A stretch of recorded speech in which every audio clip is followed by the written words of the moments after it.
Now, look, shout out to oh my God, what the hell's his name? Daniel RPK. Shout out to him because remember well, there was a time before that he said that the trailer was supposed to come out and it didn't. And I remember I don't forget who it was in here. One of y'all asked me. I was like, "So when do you think that the Scream trailer is going to come out?" I was like, "It would make sense if they put one out around Halloween." Then after I said that, the next day, I kid you not, that's when the Daniel RPK story came out, and everybody started running with it. Rumors are swirling that this new Scream trailer is going to come out on Thursday.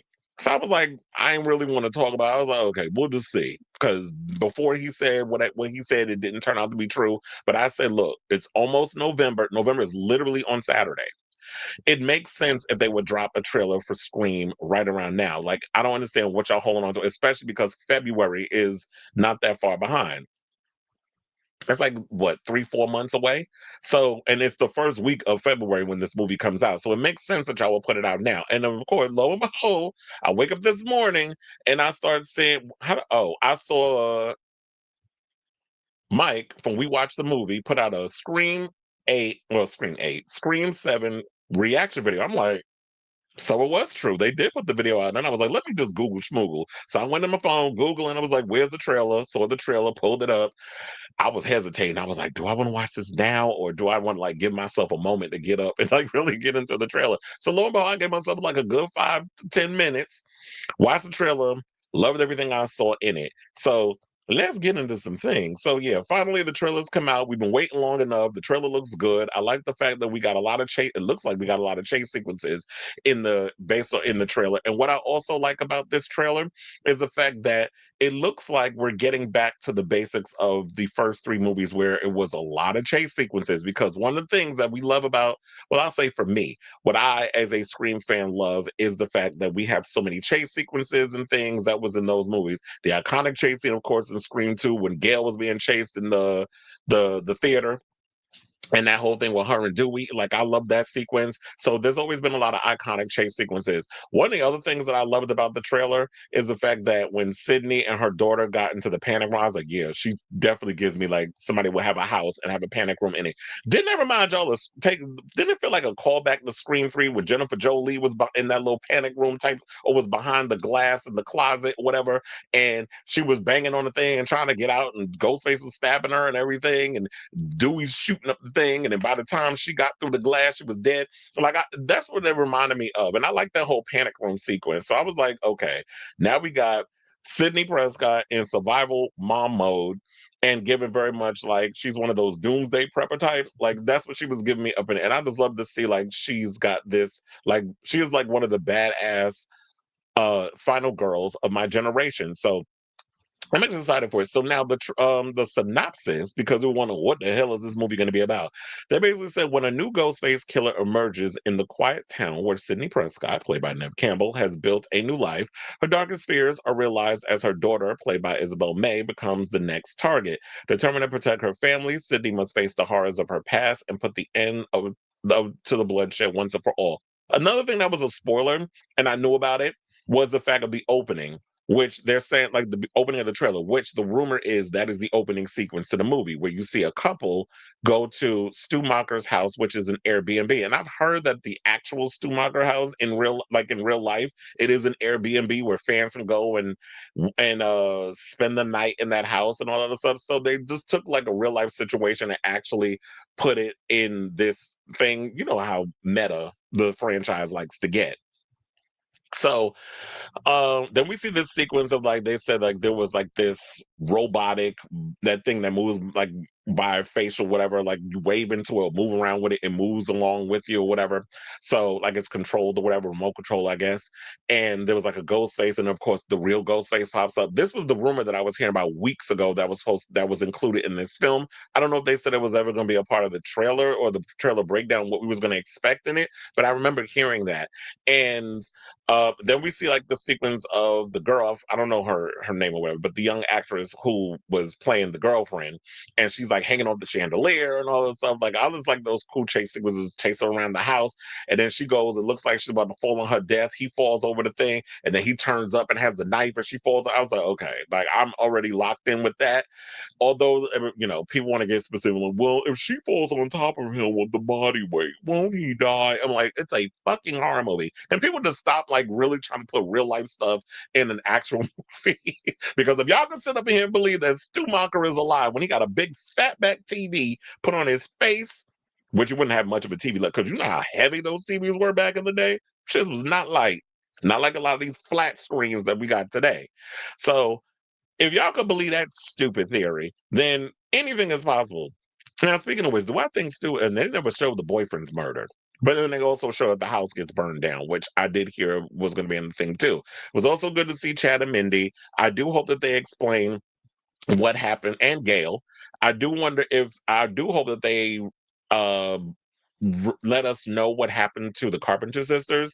And look, the way y'all did Sydney in the last damn screen, well, she went over to have her little life. I want an explanation just like that, just one little sentence. Oh, they off doing what they in witness protection. Let that be, the explanation. We can move on. Because the way y'all just dismiss have been dismissive, or I would say radio silence, and the people that wrote that script was very dismissive of the legacy characters, then two could play that game. But then again, they did bring one of the script writers from the previous two Scream movies back to write the script on his own. But I also heard that Kevin, and I knew this was going to happen, I'm glad this was confirmed, Kevin Williamson did come in and spruce up the script a bit. And I was like, yeah, if somebody who knows these characters, who knows Sydney, her ins and outs, what she would and would not do in certain situations, and also punch up those sassy one-liners that Sydney has been known to give us, especially when she goes back and forth with whoever the ghost face is on the phone, then we definitely need some of them Kevin Williamson isms in there. And also we need to spruce up Gail, because Gail is a gay icon, and she's very much, let's get that fucker. That was the first thing she said out her mouth. So I was glad to see all of them in there. And I heard also people were complaining that we didn't get to see a lot of Tatum in the thing, and we don't get to know Isabel May more. I think what people need to realize, and then I think maybe I'm thinking of it because from a Spyglass perspective, Spyglass is not in the good graces of a lot of people who are not outside of that Scream 7, Free Palestine, uh what the hell's it, Melissa Barrera bubble. Whereas like people are pissed off that you pretty much killed not her character, but just fired her. I was gonna say killed a career, but she actually has a couple of projects coming up. So her career is not fully killed. She's doing a killer whale movie with John Travolta, and I did see something else that she has a series coming out with Simu Liu. So Melissa Barrera is working. So a lot of people are getting all upset that she's not gonna be in Scream. And it's like, please, we all know that Sydney and Gail are Scream. Hopefully they survive. But even if this is like Sydney's final bout and Gail's final bout, and y'all want to pass the torch to Tatum, I feel like it is time to do that, because how far can we continue to stretch out Sydney's character? I don't think they'll kill her off, but I do feel like it needs to come to a point where Sydney's off, she's got to have her life, and then we can have Tatum maybe be the new final girl. I don't know. They'll have to figure that out. I don't know where they plan on going with it, but excuse me, but we can't have Sydney doing this thing forever, in my opinion. So I like seeing that where hopefully that our legacy characters will get to spend a lot more time with them. I also like the fact that, okay, so they moved to a new town called Pine Grove, because I was pausing and I was looking at certain things. So they did say something where it said like Pine Grove in the background on one of the buildings, so on one of the stores or whatever. So they live in Pine Grove. Don't know where that Pine Grove. I don't know where that is. I did see on one of the movie theater signs where they're showing Texas Chainsaw Massacre that it said Dallas. So I don't know if it's in Texas or whatever, but I guess we'll find that out when we watch the movie. Because Woodsboro, I don't even think is a real place in California. And they make them, it's like Haddonfield is not in Indiana. So they make up names. And I like the fact that we have that, there was always stories about Little Latte Coffee Co., that she was going to be owning a coffee shop. So I don't know if she's a designer, like she designs logos and stuff, or if she actually is someone who owns her own little coffee shop in the town in which she lives, which I think is pretty cool. I think Sydney needs to be her own entrepreneur at this point. I don't want her to be someone like, oh, I'm trapped in my house and I do like graphic design also because I'm hiding from Ghostface. We already went through that with her with Scream 3, and she left the door open at the end, where it's sort of like she wasn't gonna let her past control her. So we need to move on from that. Sydney could be out loud and proud, living where the hell she is, and if Ghostface want to come for her like they are in this film, then bring it on, bitch. Is what I would say with her. So I like seeing that, and then also, like I already mentioned, the chase sequences, the panic room, loved all that. Oh, Chad and Mindy, seeing them. Also, do I think Stu is back? Because at the end of the movie, we do hear, I mean, the end of the trailer, we do hear his voice. We also hear Dewey Riley's voice at one point. So we hear that, which kind of plays up the whole theory about the AI that they're using AI voices of people who were killed. So we haven't seen the Roman Bridgers stuff. So we don't even know what's going on because we know that his character is being brought back in the film. So I don't know. So do I think Stu is back? Um, I think he's dead. I think that someone who was connected to Stu or someone who knew Stu or whatever the case is probably coming back to seek revenge, probably because, Sydney is been living her life, having her own, she got a husband, she's got a daughter, she's living her best life, and all these other people, whoever this killer is just mad that, oh, she's getting to live her life, and my life is a travesty. And when it comes to celebrity and fame and infamy, and this whole surge of John Wayne Gacy is getting a docu series on Peacock, and then you have uh the monster series where now we're reviving dead characters and trying to give them empathetic angles and stuff with Ryan Murphy and his sensationalism. So when we got that, and then we of course we have like the podcast where they do deep dives into serial killers, and then of course recently Netflix has dropped the trailer on, I mean, not a trailer. I think the episode is actually up on Eileen Wuornos. So there's this big surge in celebration of serial killers, and the fact that people who I guess were related to or whatever the case is may be envious because Sydney's gotten all this fame and all this. What? Not that she asked for it, but you know she's been going through all these other things, and they're like, well, y'all forgot about those of us over here who are part of the family and how we might have been affected, and this lady is getting book deals and all this other stuff. Like I said, not that she asked for it, but a lot of times when people know that there's a survivor or there's killers, we celebrate them more than all the other people, and not thinking about that the fact that these other family members are being hurt by whatever. So that could be a theory too. Now, also, Joe McHale being the husband, he's a cop. We clearly see it from his uniform because I remember Robert was saying earlier, "Oh, Joe McHale is missing from the trailer." I'm like, no, he's in it. He's in the trailer more than once.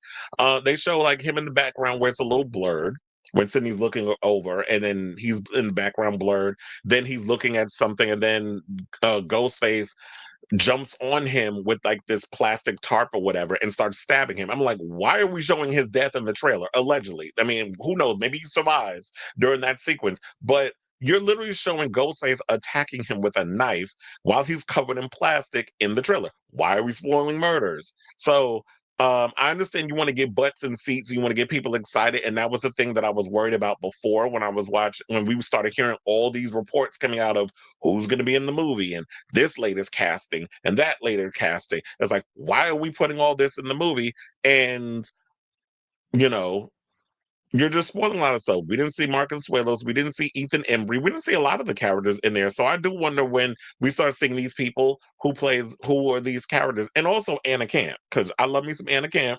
She's in the movie as well. There are theories because she's supposed to be playing Sydney's friend. Turns out they're saying that the rumor might be that she might be playing Leslie Mocker's Stu's sister. So she could be behind the kills. Maybe I should have said spoiler alert. Sorry.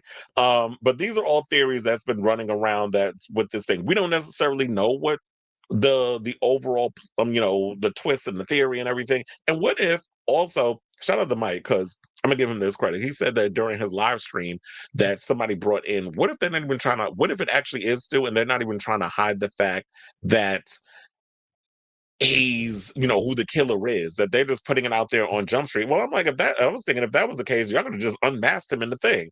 But maybe, but then again, I did think about it when we all saw Scream 6.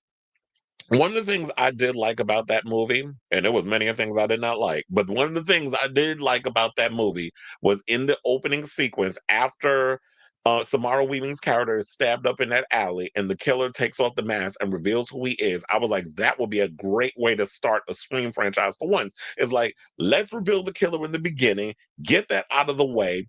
And if you want to put in a twist or whatever of having it be more than one killer, so he's not the only one, that he's getting help, and there's other, we could still play the Scooby Doo thing. But if you want to at least unleash one of the killers and knowing that, with certain situations that one of the killers is amongst them while he's getting help in different situations, I think that would be an awesome way to kind of go with the angle of this film.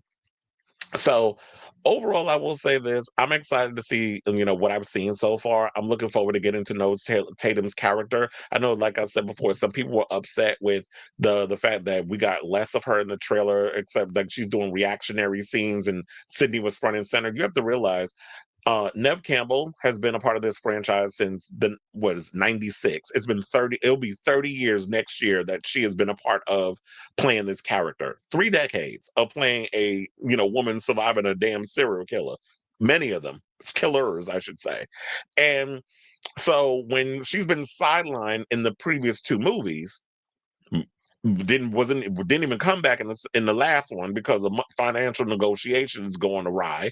And then in the previous one, she was pretty much just like benched throughout the whole film, and we had to Dewey die in order for her to have some like to have give her something to do.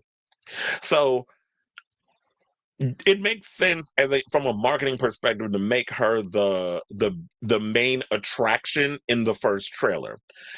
Y'all already know by the time the movie comes out, we always get like 2 or 3 more trailers before there's always the second trailer, and they might do the commercials, like the ads for the TV, and then the final trailer. They always come out with a bunch of damn trailers, which I hate because I'm like, okay, I got the idea. I'm already sold. I don't need to see 8,000 goddamn trailers of the same movie. So I'm already gonna go see it. I don't want y'all spoiling nothing else. So we'll probably get like 2 more trailers. The movie comes out, and then in between those, you can play up and show more of the different perspectives and the different characters. Like we can get to see more of Isabel May and what she's made of, and her friends. I forget the black girl's name, and oh my god, who was the other? And her 2 friends. Um, it was good to see like that she's got like a good diverse group of friends and all this other stuff. McKenna Grace, cute little. I was like, what the hell is she wearing? Her little schoolgirl outfit and the blonde hair. So it was like it was good to see her and her friend. I forget that black girl. What is her name? Something Clemens, I think was her name. I can't remember her name. Um, but anyway, so it was good to see all these different characters and stuff. I'm looking forward to seeing what else we're gonna get from this thing. But I just hope they don't spoil it too much, where we get too much of the trailers in the film. I mean, the too much of the film in the trailers. But I am still a little irritated that y'all put that Joel McHale stabation situation in the first trailer because us sleuths, us pausing and stopping and starting and rewinding and stuff, we're gonna start seeing things, but maybe they don't care. They just want to get butts and seats. So I feel this is the same. I hope I hit every aspect and angle of the trailer, but yeah. I'm excited. I'm looking forward to seeing it, and I definitely want to hear from you guys. What do you guys think of this story? You looking forward to? Did you work? Did you like what you see? Did you like what you saw? I should say in the new Scream 7 trailer. Are you excited for this upcoming Long in the Tooth slasher? I love a good slasher film. I'm pretty much excited for it. So I definitely want to hear from you guys. Let me know what you guys think of this story in the comments down below.